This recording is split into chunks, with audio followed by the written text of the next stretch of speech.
Votre avis nous intéresse. Sur Fréquence Évasion, manifestez vos mécontentements, criez vos injustices, poussez vos coups de gueule. Vous détenez une information crédible et vérifiée? Venez nous en parler dans Votre avis nous intéresse sur Fréquence Évasion. Exprimez-vous en toute liberté. www.fréquenceévasion.com. Votre avis nous intéresse sur Fréquence Évasion. Dans quelques instants, nous parlerons de la Somalie en compagnie de Frédéric Pénard.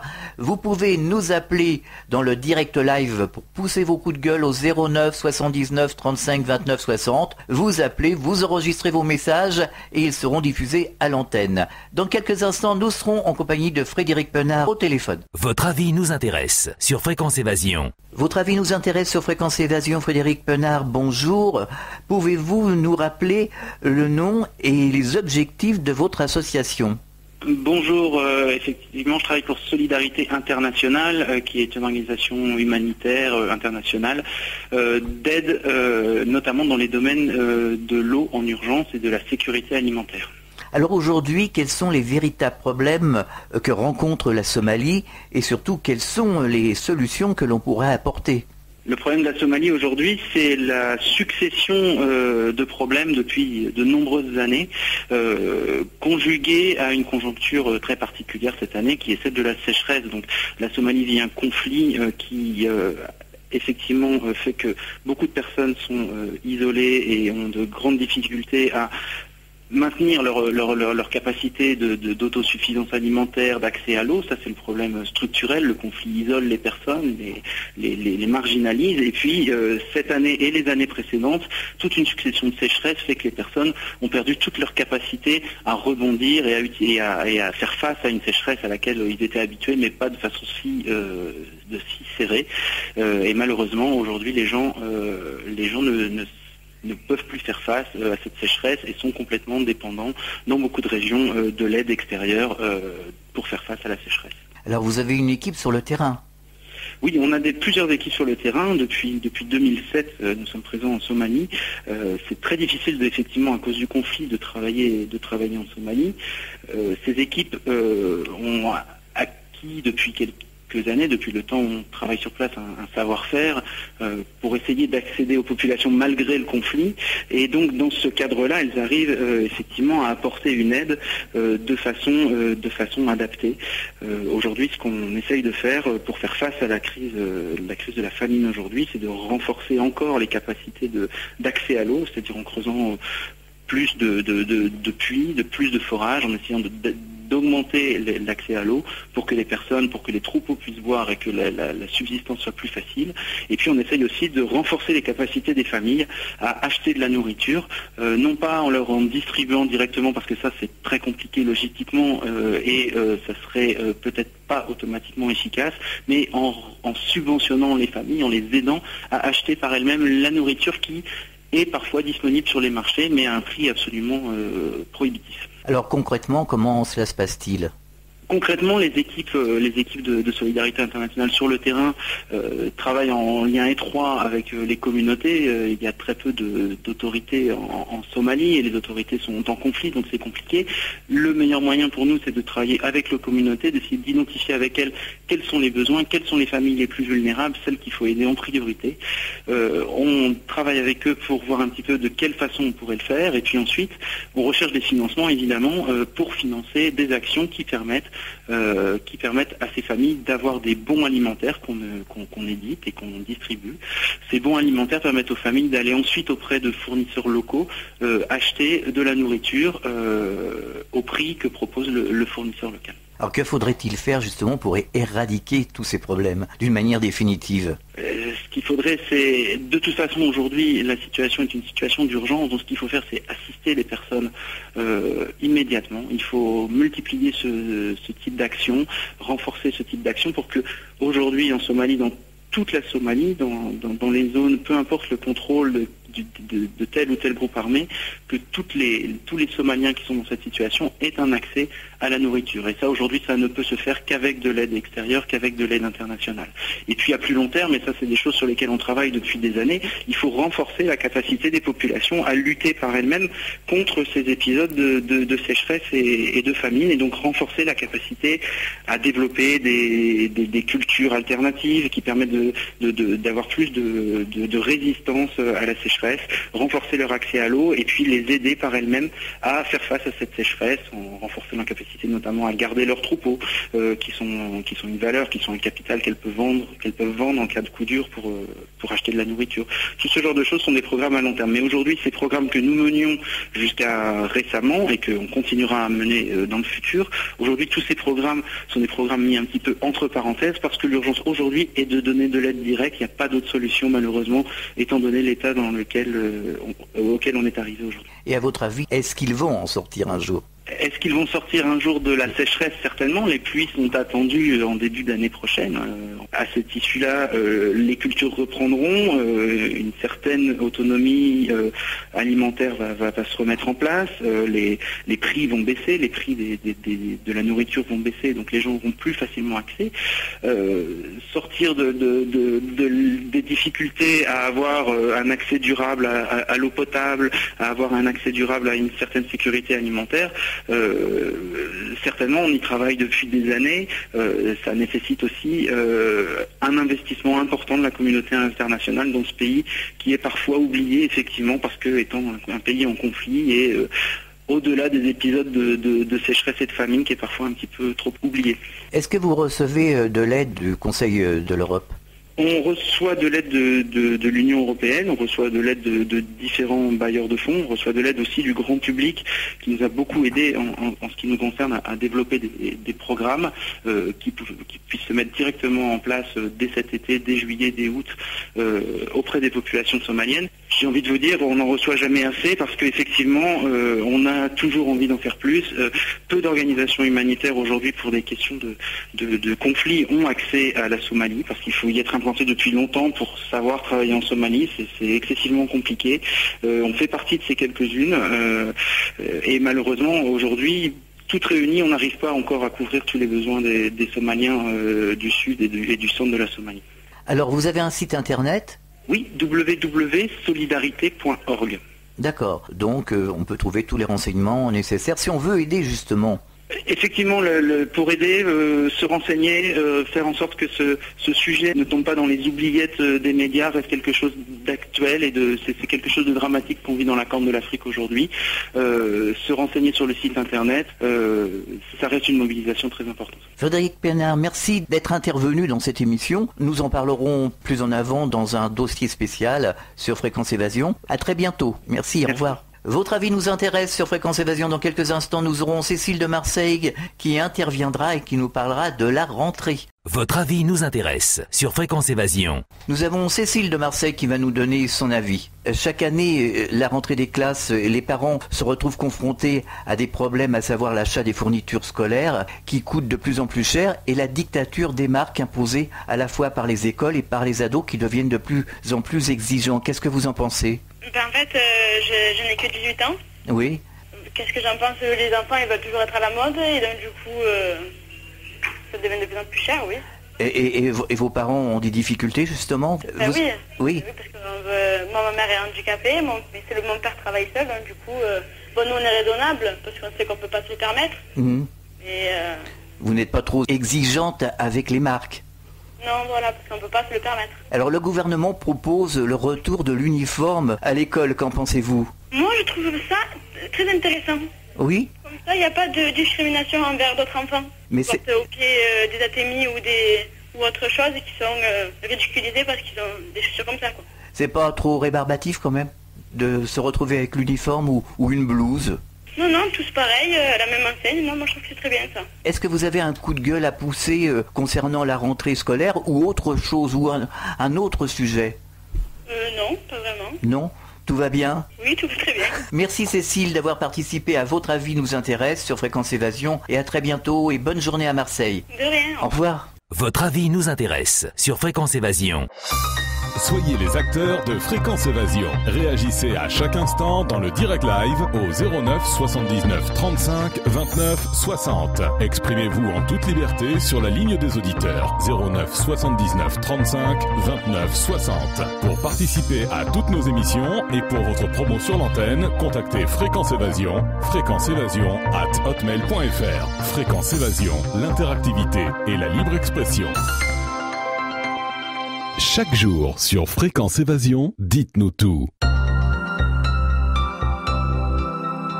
La météo en France dans notre grand sud. Quel temps fait-il en Midi-Pyrénées, Languedoc-Roussillon et Provence-Alpes-Côte d'Azur? Pour le savoir, cliquez sur Météo. Chaque jour, Fréquence Évasion vous offre la météo grâce à Météo France.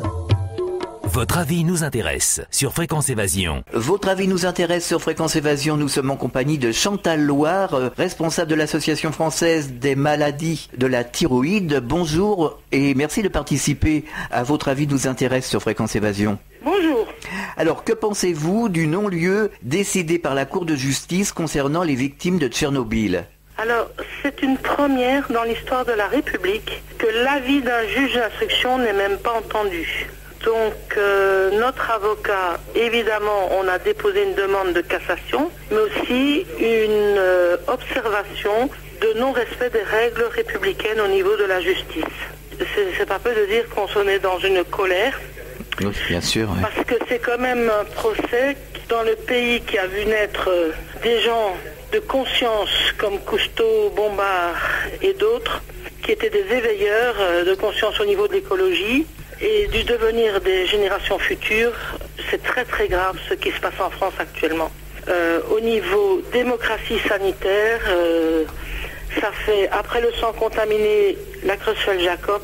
Bon, entre parenthèses, le Mediator était interdit dans les autres pays européens depuis 1975. Donc là, vraiment, c'est trop. C'est vraiment trop. Et notre association appelle les Français à un vote sanction. Ça ne veut pas dire qu'on va voter un parti ou voter contre.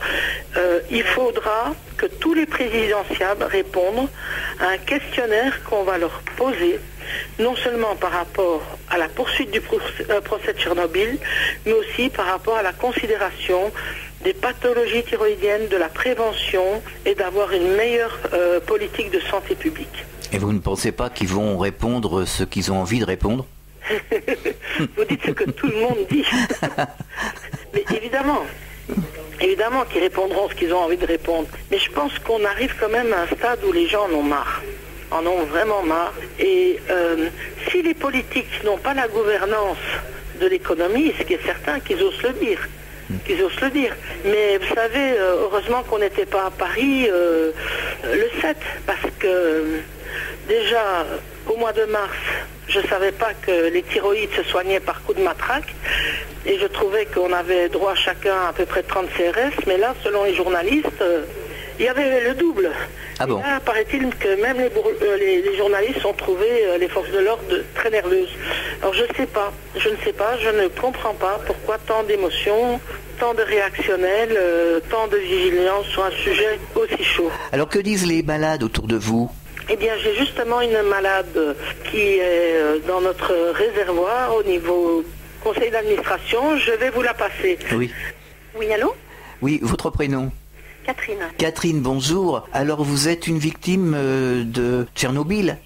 Oui, mais écoutez, moi j'ai 38 ans aujourd'hui. Oui. Et comme beaucoup d'enfants en France à l'époque de Tchernobyl, moi j'ai subi, j'ai bu du lait. Oui. J'ai mangé des fruits. Voilà. Et tout le lait qui est venu d'Ukraine et qui a été vendu dans les coopératives laitières en France, eh bien tous les enfants de mon âge à l'époque subissent aujourd'hui. Moi je n'ai plus de thyroïde. Et on me l'a enlevé parce qu'il y avait un risque de cancer. Donc il n'y avait même pas de cancer avéré. Aujourd'hui, on enlève les thyroïdes avant même que la maladie fasse son apparition. Pourquoi? Pour éviter des frais médicaux. Alors on a constaté aussi qu'il y avait des adolescents, même des enfants, qui étaient de plus en plus malades. Enfin, c'est ce que nous disent les auditeurs, certains auditeurs comme vous qui ont été touchés par des problèmes de thyroïde. Et un petit peu partout en France, c'est-à-dire surtout du côté du sud-est, du côté de Lyon aussi en Rhône-Alpes, il y a beaucoup de victimes. Alors, quelles ont été vos démarches? Eh bien, mes démarches, moi j'ai eu la chance, la malchance quelque part de connaître Chantal Loire après mon opération, puisqu'en plus j'ai été opérée par un chirurgien qui malheureusement a eu un geste tel qu'il est. Donc je n'ai plus de parathyroïde, ce qui fait que je ne fixe plus le calcium. Donc j'ai des traitements à vie et petit à petit, eh bien, je suis en manque régulier de magnésium. Aujourd'hui, j'ai des problèmes au niveau des dents, au niveau des yeux. Des calcifications. Le calcium touche, hormonalement aussi, il faut savoir que quand on enlève la thyroïde à une femme, un homme, je ne sais pas puisque je ne suis pas dans ce cas-là. Mais ça règle énormément de choses pour une femme, la thyroïde, et c'est vrai que j'en souffre tous les jours. Enfin voilà, c'est dur, mais il faut penser à nos enfants. Moi j'ai 2 enfants de 5 et 6 ans, et c'est vrai que quand on a eu Fukushima, eh bien sincèrement j'ai eu très peur. J'ai eu très peur. Alors vous avez l'impression... J'ai eu la réaction de donner de l'iode à mes enfants, en petite quantité, mais je leur en ai donné. Vous avez l'impression qu'on ne tire pas conséquence du passé, quoi? Non, absolument pas. Absolument pas. Regardez ce qui s'est passé pour Fukushima et regardez combien on en parle aujourd'hui. Oui, tout à fait. Nous, on est en lien, on reçoit des mails du Japon. Chantal Loire reçoit des mails du Japon, elle me les forward, je les ai, et on communique avec le Japon. Enfin, je veux dire, ils sont au courant de rien. Est-ce que vous avez des échos justement venant du Japon? Mais ils sont gardés dans le secret et la méconnaissance, comme nous l'avons été par rapport à Tchernobyl. L'histoire se répète. Ah oui. Et elle se répétera encore si aujourd'hui on n'est pas une poignée de quelques personnes à se battre contre la justice et contre l'État français. Parce que c'est ce qui se passe, sincèrement, moi quand j'ai su, Chantal m'a appelé, il m'a dit on a retiré tous les dossiers à la juge. J'ai dit mais c'est pas croyable, mais pauvre France. Alors aujourd'hui, quelles sont vos actions? Quels sont les recours que vous pouvez avoir justement pour essayer de faire réouvrir ce dossier? Et écoutez, nous on est en contact direct donc avec notre avocat. Et la juge Berthola Geoffroy, donc elle a dit qu'il y avait des éléments suffisants pour un procès. Elle n'a pas été écoutée et entendue. C'est la première fois un juge d'instruction est nommé pour justement faire des investigations, et à la fin de ces années d'investigation, puisque maintenant ça se compte en années, c'est à elle de dire, selon les preuves qu'elle a, si oui ou non elle a des éléments à charge. Elle a dit avoir des éléments à charge, et nous savons qu'elle a des éléments à charge, nous les avons vus. Et bien malgré ça, on la fait taire. On fait taire les malades. On tait la vérité. En France, sincèrement, je n'en reviens pas. Je n'en reviens pas. Oui, justement, Christine qui habite à Toulouse est scandalisée parce qu'elle était aussi touchée par... comme vous, à la thyroïde, et elle est scandalisée aussi. C'est une personne qui nous a contactés par mail. Donc, vous pouvez réagir sur l'antenne de Fréquence Évasion. Il y a un numéro de téléphone qui est le 09 79 35 29 60. C'est le direct live. C'est la libre antenne. Donc, moi, ce que je vous conseille, c'est d'appeler et nous diffuserons les messages directement sur l'antenne, si vous voulez avoir des soutiens. Vous avez un autre témoignage? Je vous passe Jean-Claude. Oui. Allô? Jean-Claude, vous pouvez nous apporter votre témoignage? Moi, je suis malade depuis 86, alors oui. j'ai habitué maintenant. Oui, enfin, je ne sais pas si c'est une habitude, mais disons que si on peut en prendre l'habitude d'ailleurs. Mais est-ce que vous pouvez nous apporter un peu votre témoignage? Comment ça s'est passé? Comment ça a débuté votre problème? De 86 à 96, je suis resté 10 ans comme ça, et puis un jour, lors d'un contrôle de routine, on m'a trouvé des métastases. Oui. Donc il y a eu une opération, on m'a enlevé, je crois, 40 ganglions. Après, j'ai subi 3 traitements radioactifs, donc ça fait 350 millicuries de 96 à 99. Oui. Et puis, bon, mon cancer était toujours là, toujours malade. J'ai perdu mon emploi en 2002, et en 2003, j'y suis repassé, on m'a enlevé 73 ganglions. Oui, en effet. Et depuis, on me surveille, quoi. Mais j'ai tout perdu, quoi. J'ai perdu mon emploi, j'ai perdu énormément, quoi. Je suppose que vous êtes scandalisé par ce qui se passe en ce moment. Oui, c'est sûr. Le pot de fer contre le pot de fer, quoi. Tout à fait. Mais il faut peut-être vous mobiliser tous ensemble. Eh bien, nous y sommes là. On a créé l'association en 99. Non, mais face à cette décision qui vient d'être prise par la Cour de justice. Ah oui, mais ça, de toute façon, il y a la présidente là à côté de moi. Bien sûr qu'elle baisse pas les bras. Hein. Alors, on va redonner la parole à Chantal, justement. Je vous la passe. Hein. D'accord, merci. Et voilà, vous avez de la chance d'avoir le petit monde là. Oui.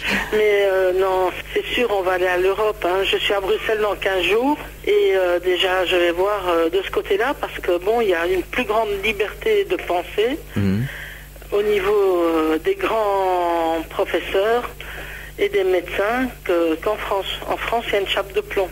Quand vous savez qu'en 2005, un journal qui s'appelle Libération a publié sur une grande page toute une liste d'endocrinologues qui ont pétitionné contre une association de malades en disant qu'on était victime des antinucléaires. Tout à fait, oui. Voilà. Et là, moi, je ne me tairai pas, on ira jusqu'au bout. Vous savez, la démocratie n'est pas toujours là où on pense. Eh bien justement, il faut s'exprimer, il faut bouger. Voilà, c'est vrai. Non, mais vous savez, il y a parfois des gens qui ont du mal à entendre certaines choses. On ne peut pas faire évoluer les choses si on ne met pas les cartes sur table. Ah, tout à fait. Toute idée totalitaire, il faut rester insoumis, je trouve. Insoumis, on n'est pas des gens à brouter. Brassens avait raison. Il faut toujours pouvoir réfléchir et remettre en cause. Vous savez... il y a des grandes personnes comme Einstein qui, à la fin de leur vie, avec toute la philosophie qu'ils avaient, qui disaient que le mot logique n'était pas scientifique. Et c'est bien vrai.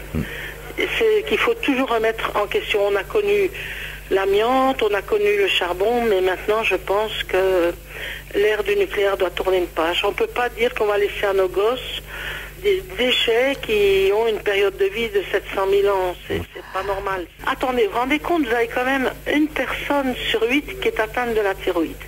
Évidemment, on n'est pas tous victimes de Tchernobyl, on n'est pas des hérétiques. Tout à fait. Hein, il y a aussi les pesticides, bien qui sont des perturbateurs endocriniens. Vous avez ce qu'on appelle le crétin des Alpes, des gens qui depuis la nuit des temps sont des gens carencés en iode. Mais là... je pense que c'est un choix de société qu'il faut faire et notre association a cette force, c'est de pouvoir quand même représenter de par sa maladie une réflexion sur le devenir. En sachant qu'on doit faire le maximum au niveau prévention pour que ça n'arrive plus. Donc ce sera très important d'attirer le maximum de gens dans ce sens-là. Il faut aussi que les gens se disent... Regardez, au Japon, depuis qu'ils ont eu Fukushima, ils vivent avec, je ne sais pas si les chiffres sont vrais, mais on m'a dit 20% d'électricité par rapport à avant.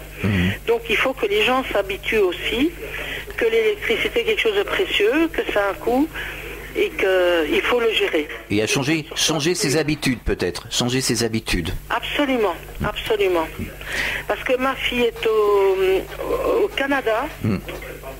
Et elle me disait qu'il y a un laboratoire indépendant à Vancouver qui trouve déjà des doses très importantes de césium venant de Fukushima dans l'océan Pacifique. Donc ça c'est vraiment triste parce que ils ont lessivé leur réacteur, mais on va encore le payer sur le long terme, quoi. Oui, d'ailleurs, sortir du nucléaire nous disait qu'il y avait pas mal de centrales nucléaires en France qui n'étaient pas clean et où il y avait des fuites. Mais bien sûr, mais bien sûr. Mais bon, vous savez, le silence, il est en haut et en bas de l'échelle. Bien sûr. Ça ne fait pas plaisir en disant ça. Mais le secret d'instruction a montré que le personnel des centrales, au moment de Tchernobyl, était au courant. Il y avait des radiaires qui ont vibré. Les pompiers étaient au courant. Il y avait des radiaires. Les gendarmes étaient au courant. Il y avait des radiaires.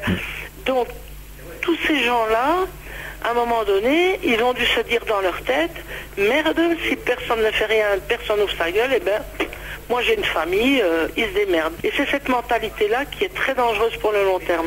Chantal, vous allez nous donner le numéro de téléphone de votre association? Alors, l'association, c'est le 05 63 27 50 80. Et sachez que vous pouvez vous exprimer donc sur le 09 79 35 29 60. Donc c'est le direct live, vous l'utilisez comme vous voulez. C'est gentil à vous, merci. Chantal, à très bientôt, vous nous tenez au courant. Merci. Au revoir. Vous appelez le 09 79 35 29 60. Ça, c'est la ligne directe, la libre antenne, le direct live. À très bientôt pour un nouveau numéro de Votre avis nous intéresse. Votre avis nous intéresse. Sur Fréquence Évasion, manifestez vos mécontentements, criez vos injustices, poussez vos coups de gueule. Vous détenez une information crédible et vérifiée? Venez nous en parler dans Votre avis nous intéresse sur Fréquence Évasion. Exprimez-vous en toute liberté. www.fréquenceévasion.com. Fréquence Évasion.